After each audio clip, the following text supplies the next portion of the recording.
Hey there, and thanks for coming to check out my video here on MP numbers. Just thought I would open some more packs since we are in that awkward time between the end of Eldritch Moon drafting and the pre-release for Kaladesh has just happened. Thought I'd do a bit of a transitional video, if you will, where I open my last physical pack of Eldritch Moon and one of my first physical packs of Kaladesh after I won up the pre-release. With the Eldritch Moon, it's going to be a bit of a reminisce about depending on what I open, the kind of decks that I like to pick up when I was drafting the cards that, maybe had an impact on myself or other people. And being that I am a limited player, it's going to be a bit of hey, if I was drafting, this is what I'd take. Without further ado, we'll jump in.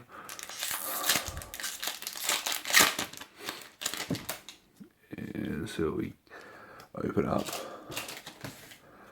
Alright, off the bat, we've got the Olivia's Dragoon. This was one of my favourite cards coming into the set after the spoilers.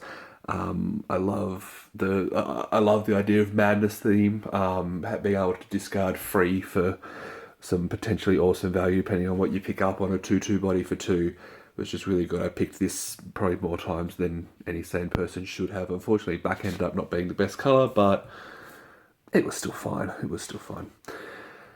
Jumping forward, Desperate Sentry. He's a 1/2 for 3. This guy, I always for some reason thought he was better than he was. I think you quite often, it wasn't the worst thing when you were building a long game deck and you managed to get a chump and an extra body out of it. But the Delirium in the decks I built anyway very rarely came up, and even when it did, it was still just a 4/2, which doesn't make much of a difference in combat, unfortunately.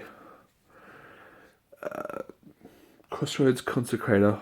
Didn't actually get the chance to do too much with this guy. I think I've picked him a few times, but never saw play, and if I did, it never actually made a difference. I'm sure it has for some people, but for me, the humans thing, I think I did it once, got a win in, but yeah, this guy was not part of that winning deck. Gavany Unhollowed.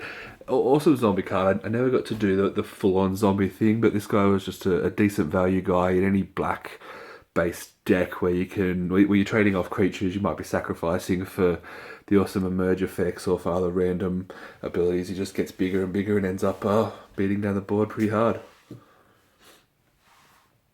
Terrarian, pretty awesome card. You could put it into many decks as long as you weren't.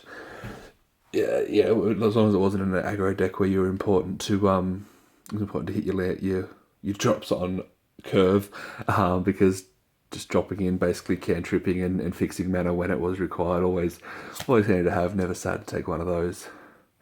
Bolt Impaler, not a technical reprint, a functional reprint, if you will, I guess.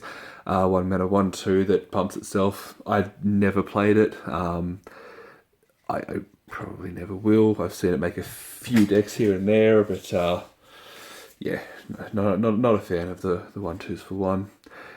Guardian of Pilgrims, again, as with most 2/2s for 2, I think I rated this a bit higher than I should have coming in. I found many times it was fine, but not exciting. You'd end up playing him on turn 2 for 0 value, or finding him in the late game where 1 extra point of power wasn't going to make any big differences in your game. Enlightened Maniac, a lot of people's favourite card for the Emerge deck. Obviously, just the value is real. Getting a 3/2, being able to chuck this guy away and completely minimising the cost of your Emerge creatures was always good to have. Pretty much useless outside the Emerge deck, but definitely a role player in those decks. Thirsty Axe, never played it, never saw it get played. Equip creatures forceful, but basically it's just, the format wasn't right for it, and I don't think there are many formats that it would be right in. Blessed Alliance, one of my favourite white cards. I may still be too high on this one, but the ability to Celestial Flare plus either gain some life or surprise blockers or all of the above. It's just a gravy card. But it was in the first EMN online draft that I did. I think I picked it first or second and ended up winning that draft pretty pretty handily based on the back of this card. Murder. Well, if there's a black card worth first picking, we've got Murder. Comes back to the basic rules of Limited, where removal is good. Full stop. No questions asked.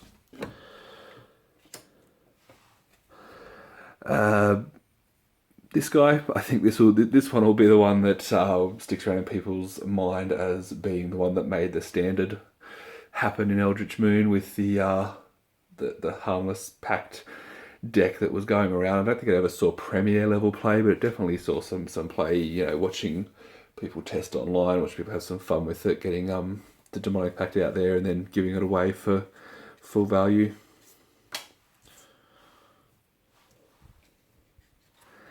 Vilden Pack Outcast. Vilden Pack Outcast, one of the better red werewolves in the set. Ends up flipping into a 5/7 with trample and fire breathing. If you let this guy flip, or if you manage to flip it yourself and they can't answer it, the game's just over. There's no questions. It's pretty great. And ending up with the rare flip card, which is always a nice little bonus in these sets, getting the double rare pack.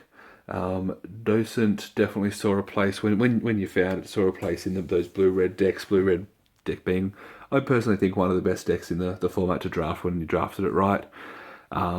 Just basically it has that effect when you cast hits or sorceries, you build around it, and it just, you just can't go wrong. Token and if I was opening this pack sitting down at my local game shop or even on Magic Online, I think it would be a pretty clear Docent pick. You could definitely argue for Murder, and myself, there'd be some times where I'd argue for Blessed Alliance, but that could be just me, and Docent is definitely better.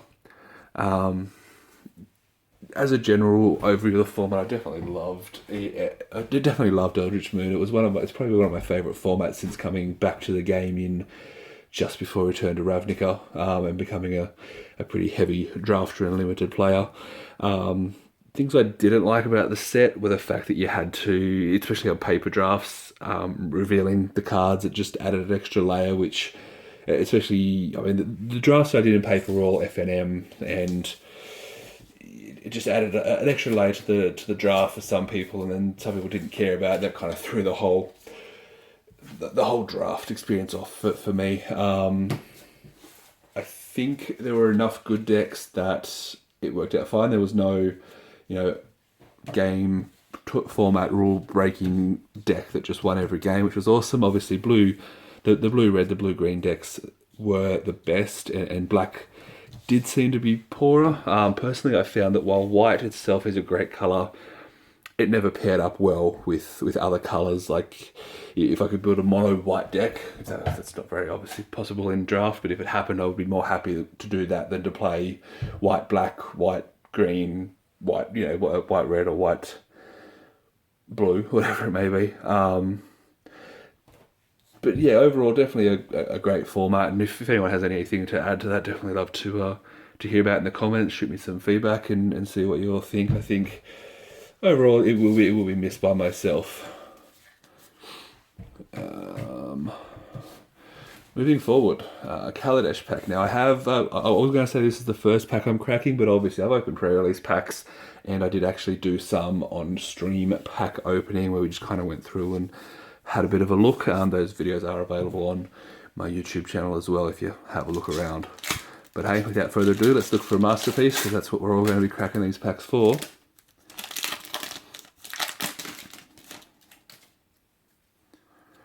Alright, off the top, failed inspection. Just again, giving some overview on these, on my thoughts of these cards, letting you know where I'm at, looking for any kind of response, be it positive, negative. Definitely feel free to leave your opinions to whether they match up with mine or not. Failed inspection, I think this card's just unplayable. It's a 4-mana counter spell. It's not the worst card you're going to see in any given draft, but the likelihood of you taking it and it being a relevant card in your deck is just poor. It's just very low. Looking forward through the commons, Cathartic Reunion.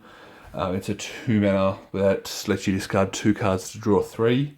Obviously, it's a pretty obvious ramp up of the old Tormenting Voice, just exactly the same thing, but with an extra card on each side.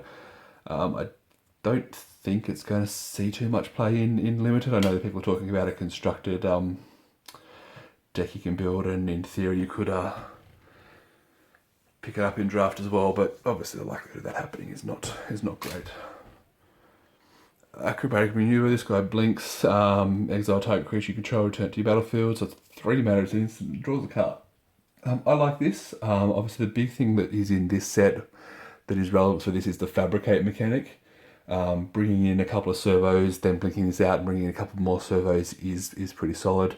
I mean, you're not going to take a card like this early, but if you're in a white, whatever, Fabricate based deck or token based deck moving to Draft, you're going to be happy to pick up one of these. Thriving Rats, this guy's part of a cycle where they are, but based on the energy mechanic, where they bring energy and then they can attack to get counters if you pay energy. They're all pretty solid, I think. Again, they're all going to be cards that you can take and be overly pretty happy with, but you're not taking it early. So some quick thoughts after the one pre-release with the energy mechanic is it seems fair. It seems pretty good. I think there will both be decks that are literally energy decks, and there will be just random energy throughout everybody else's deck as well. I think it's deep enough that it can do both things in any given draft pod, and it seems like a nice, not overly complicated feature to add to the draft. That's going to put a little bit more of a level there, and also make it feel different to other formats, but still give you a bit more to think about as you go. Speaking of Fabricate cards, I like this guy. I picked up 2 of these in my pre-release deck. Again, that video is available on my YouTube and my Twitch history. We tried to stream with some technical difficulties, but good fun all around. 0-3 for 3 with a 1-1 or a 1-4 for 3. You're not writing home and telling your parents about it, but you're happy to play it. It's fine. Renegade Tactics. This one's one I'm a bit unsure of. 1 red mana to draw a card, I don't think is terrible. 1 red mana for target creature can't block this turn. It's not something I'm going to go out of my way to get, but the 2 abilities together, I think this card will see play. Much play? Probably not. Gotta go wait and see. Self-Assembler. I think one of the more fun decks I'm going to draft in this format is going to be a Self-Assembler deck. It's a Self-Assembler artifact deck, where I can cram in 4 or 5 of these bad boys and just bring them out turn after turn to put up a nice big board and beat my opponents down with colourless dudes. It actually happened again to me at the pre-release. A guy had picked up 3 in his pre-release pool, and he drew the first one, got the rest of them, and just it wasn't too much fun for me. Unfortunately, that was my only loss for the tournament. Tidy Conclusion, 5 mana removal spell. 5 mana, I think that's something we say at common is what we're paying for removal spells these days. It's not, it's not Doomblade, it's not Murder, but it is common for a reason. The card's fine. Getting a couple of extra life here and there won't make all the difference, but it does feel nice when you pick up 2 or 3 life from the servos that you have lying around when you knock off their creature at instant speed, which is nice as well. Inventor's Goggles has impressed me more than I thought it would. So you're giving +1/+2, and you can equip to an Artificer. I'm never going to know how to say that word properly. Artificer. When they enter the battlefield, and the random artificers that are in this format, it's just fine. 1 mana to equip, even if you have to do that, it's still, again, you're not pumping your fist when you pick it up, but you put it in your deck, you play it, it'll be fine.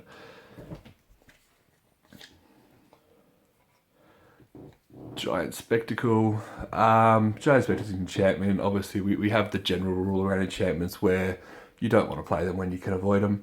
They leave you to be open to being 2 for 1. There are obviously decks, and depending on your opponent, how next level you want to go, you can read the amount of removal they have available and play around there. But you're probably not going to be running in your 40 unless you're looking hard for playables. Moving into our uncommons. Iron League Steed is a 4-mana 2/2 with Fabricate 1. So it's a 4-mana 3/3 with haste, or a 4-mana 2/2 with haste, and a 1/1 that does not have haste.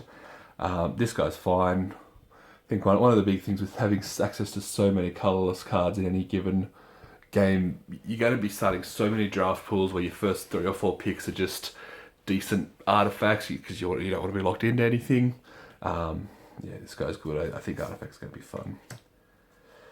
Engineered Might. Again, pre-release, this card won me, I think, 2 of my rounds just because I did the Fabricate thing, I did the Acrobatic Maneuver thing, and then I did the Engineered Might to get a whole ton of damage in. In draft, I don't think it's going to be as good as I found it to be at the pre-release, but I'll keep an eye on it. If I get a chance to play one of these in a nice green-white beats deck, I'm not going to be upset about it. Ether Hub, another card I'm excited about playing. Ability to spend mana to add mana. Sorry, the ability to spend energy to add mana of any colour to your mana pool. Seems fine. I don't know how splashing's going to happen. I'm not a big fan of splashing in any given draft format, but if there's any card that's going to help it happen, this will be one of them. And the rare will be Fumigate. So Fumigate is our new Wrath. It's a 5-mana Wrath that gets you 1 life for each creature destroyed this way, which makes it a bit better than your average Wrath. I guess, and the thing that any sensible drafter is going to know is that when you play when you take this card, you're not going to be playing a wide aggro deck. You want to build to it and make sure you're getting make sure you're getting value of it. Make sure that you're the one that's going to be ahead when this resolves. Obviously, keeping in mind that if you cast this without mana up, your opponent is going to be the one playing their next the first creature. So you either need to make sure you're getting at least 2 to 3 of their creatures. Probably 3+ would be your minimum expectation, and be ready to rebuild your board. Just common basic Wrath. Wrath rules. No Masterpiece, so that makes 10 packs no Masterpiece. Quick comment aside on the Thopter artwork. Unfortunately, again, the Thopter artwork isn't great. It's better than Origins, I think, the general Thopter art, but it's definitely not as good as the ones that we first saw. I'm going to say it was Conflux, but I'm not going to quote that. Just a better general art work on that. No offense to Mr. Richard Wright, who the artwork is fine, but when I'm comparing it to something that I really liked. Alright, having a look, if we're sitting out in the draft, we're sitting here on Friday and looking at what I want to play. I think the technically right play at this point in the format, obviously with not having drafted it yet, would be that you take the rare, because the chance of picking up said rare again is less than any of these other cards. I was going to build into a deck that takes advantage of the fact that I'm destroying their creatures. Obviously, try and get some advantages as we go. Alternatively, I could definitely see taking a solid single removal spell that has no drawback can definitely be allowed. A self-assembly, I know at least once I'm going to take the self-assembly first and pick them above anything else to get the value. Ether Hub, obviously leaving you your options open. The Iron League artifact, keeping your colours open, the goggles. So starting a draft, obviously not being locked in is always fantastic. There's definitely a lot of cards you could look at first picking, and I'd love to hear some opinions. Obviously, jump in, leave some comments, let me know what you guys think. Also, if anyone has any awesome pre-release stories that they'd like to share, I'd love to hear them. But otherwise, yeah, that's pretty much it for tonight. Obviously, if you like watching pack opens, check out the channel. I've got a bunch of my first impression Eldritch Moon packs. I've got my other Kaladesh packs I did the other day on my stream up and running. Speaking of my stream, I do jump on every now and then at twitch.tv/mpnumbers. I do have Twitter at numbers_mtg. I'm on Facebook at mpnumbers, and would love to love to get some feedback on my videos, whether it be about my content, whether it be about the quality, any feedback you have, as long as it's friendly. Definitely happy to have a chat about anything. Thanks for tuning in. Thanks for checking out the video. Hope my opinions aren't too far off, and let me know what you think. Have a good one. Bye.